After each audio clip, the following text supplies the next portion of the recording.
आदाब नाजरीन, मैं हूं आपका मेज़बान अब्दुल वाजिद और आप देख रहे हैं तस्नीम टीवी। चलिए दोस्तों, रुक करते हैं आज की ताज़ा तरीन खबरों की तरफ। मुल्क में मुसलमानों के खिलाफ नफरत की फिजा सियासी मफाद के लिए कायम की जा रही है।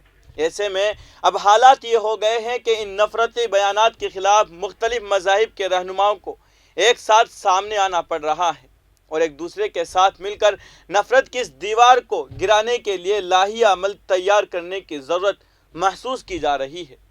बैनुल मज़ाहिब अफ़हाम व तफ़हीम के मंसूबे मुल्क में अमन की पायदारी में खातिर खा इजाफ़ा करेगी, जिससे न सिर्फ मुआशरे में अमन व सुकून में इजाफ़ा होगा बल्कि मौजूदा वक्त में भी बाहमी अफ़हाम व तफ़हीम की फ़िज़ा बेहतर होगी। इसलिए चाहिए कि मजहबी रहनुमा नफ़रत के ख़िलाफ़ मुत्तहिद हो जाए।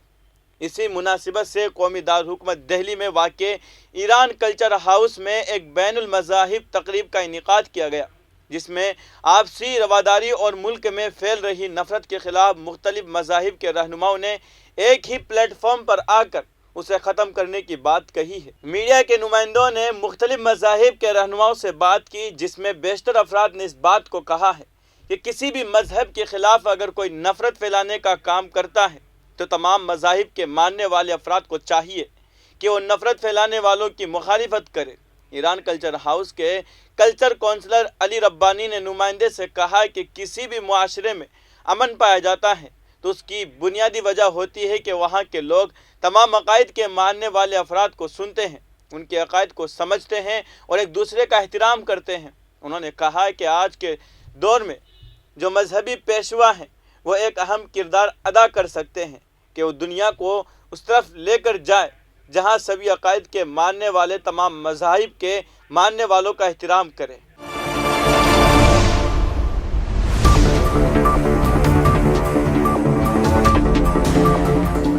अब रुक करते हैं अगली खबर की तरफ। शिवसेना के खिलाफ बगावत करके महाराष्ट्र में MVA हुकूमत को मुश्किल में डालने वाले तकरीबन 40 अरकान असम्बली आसाम के गुवाहाटी पहुंच गए हैं।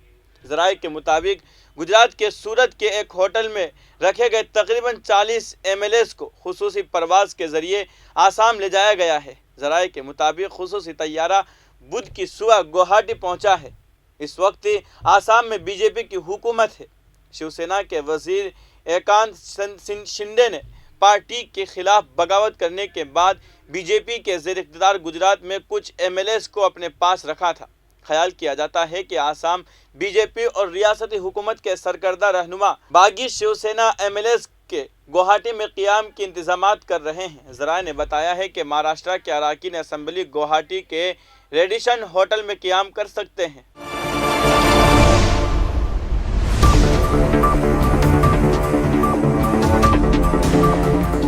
अब रुक करते हैं अगली खबर की तरफ। रियासत झारखंड के रांची शहर 10 जून को गुस्ताख रसूल के खिलाफ मुजाहरा हुआ था, जिसमें पुलिस ने कार्रवाई करते हुए मोहम्मद मुदस्सिर और मोहम्मद साहिल को मुबीना तौर पर गोली मारकर हलाक कर दिया था। झारखंड में बोर्ड इम्तिहानात के नताइज आ गए हैं, जिसमें मुतवफ़्फ़ी मोहम्मद मुदस्सिर ने फर्स्ट डिवीज़न के साथ इम्तिहान पास किया है। उन्होंने इम्तिहानात में 66.6% नंबरात हासिल किए हैं, जिनके नताइज का ऐलान उनकी मौत के 11 दिन बाद झारखंड एकेडमिक काउंसिल ने किया है। ताहम 10 दिन गुजर जाने के बावजूद पुलिस ने मुल्ज़िमान के खिलाफ कोई कार्रवाई नहीं की है। मुतवफ़्फ़ी के अहल खाना के मुसलसल कोशिशों के बावजूद उन्होंने FIR भी दर्ज नहीं कराई। 2 दिन कबल ऑल इंडिया मुस्लिम मजलिस इत्तेहादुल मुस्लिमीन के सदर और रुकन पार्लिमान सदुद्दीन ओवैसी ने उनके अहल खाना से मुलाकात की थी।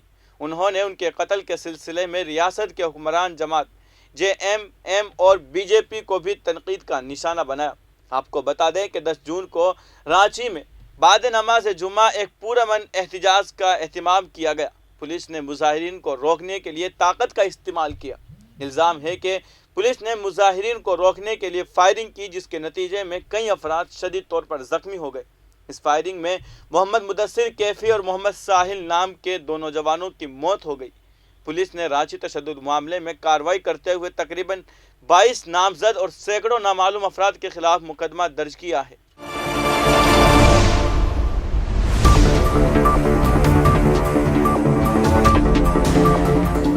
اب رخ کرتے ہیں اگلی خبر کی طرف۔ آسام میں برہم پترا بارک اور ان کے معاون ندیوں میں سیلاب کی صورتحال منگل کو بھیانک رہی۔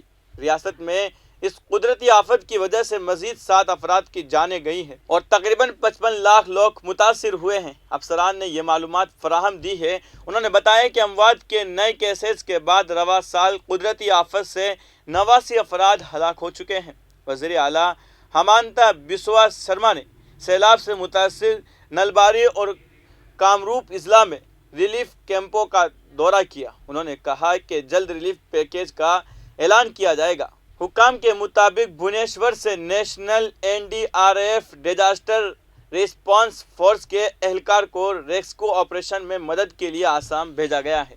وادی بارک کے کریم گنج اور کچار اضلاع میں باراک اور کشیارا ندیوں کی پانی کی سطح میں اضافے کی وجہ سے صورتحال نازک بنی ہوئی ہے۔ وزیر اعلیٰ نے کہا ہے کہ بچاؤ آپریشن میں مدد کے لیے NDRF کے 4 یونٹ بھونیشور سے سلچر بھیجی گئی ہے۔ انہوں نے کہا کہ NDRF کے 4 یونٹ یعنی کل 105 اہلکاروں کو وادی بارک میں بچاؤ آپریشن کے لیے سلچر بھیجا گیا ہے۔ انہوں نے اس فوری مدد کے لیے وزیر داخلہ امت شاہ کا شکریہ ادا کیا ہے۔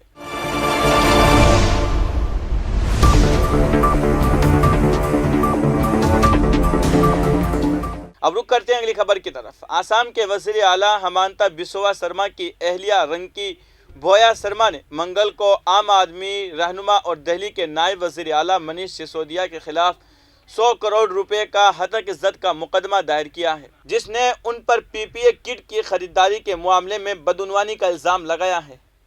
رنکی سرما کے وکیل پی نائک نے کہا ہے کہ ان کے موکل نے کارپوریٹ سماجی ذمہ داری کی سرگرمیوں کے حصے کے طور پر PPE کٹس عطیہ کی تھی۔ رواں ماہ کے شروع میں آسام کے وزیر اعلیٰ اور سسودیا کے درمیان لفظی جنگ چھڑ گئی تھی۔ سسودیا کی جانب سے کووڈ PPE کٹس کی خریداری میں بدعنوانی کا الزام لگانے کے بعد ہتک عزت کا مقدمہ دائر کرنے کی دھمکی دی گئی تھی۔ سسودیا نے دعویٰ کیا ہے کہ PPE کٹس کا تکیہ سرما کی بیوی سے منسلک کمپنی کو دیا گیا تھا۔ ایک میڈیا رپورٹس کا حوالہ دیتے ہوئے سسودیا نے کہا تھا کہ آسام حکومت نے دوسری کمپنیوں سے PPE کٹس 600 روپے میں خریدی ہے۔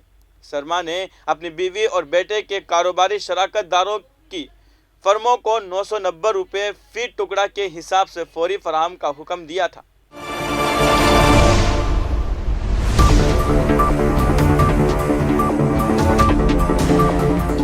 اب رخ کرتے ہیں اگلی خبر کی طرف۔ BJP صدر JP نڈا نے NDA کی جانب سے صدارتی انتخابات کے لیے جھارکھنڈ کے سابق گورنر دروپدی مرمو کے نام کا اعلان کیا ہے۔ اس سے قبل قیاس آرائی کی جا رہی تھی کہ BJP کیرلا کے گورنر عارف محمد خان کو NDA کی جانب سے صدارتی امیدوار بنا سکتی ہے۔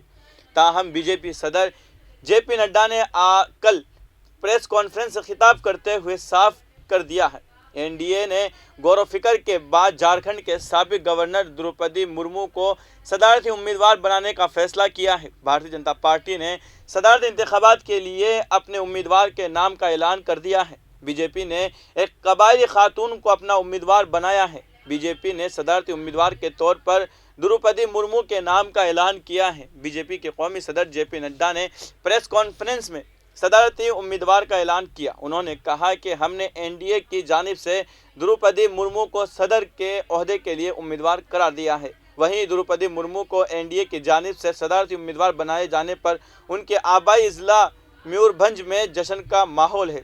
وزیر اعظم نریندر مودی نے صدارتی امیدوار کے لیے دروپدی مرمو کے نام کی تصدیق کر دی ہے۔ PM مودی نے ٹویٹ کیا ہے کہ مس دروپدی مرمو جی نے اپنی زندگی سماج کی خدمات کی، غریبوں اور پسماندہ لوگوں کو بااختیار بنانے کے لیے وقف کر دی ہے۔ ان کے پاس انتظامی تجربہ ہے اور ان کا دور بہترین رہا ہے۔ مجھے یقین ہے کہ وہ ہمارے ملک کی عظیم صدر ہوں گی۔ فی الحال کی خبروں میں اتنا ہی۔ ملک اور غیر ملک کی تمام بڑی خبریں جاننے کے لیے دیکھتے رہیے تسنیم TV، آپ کے میزبان عبدالواجد کے ساتھ۔ اللہ حافظ۔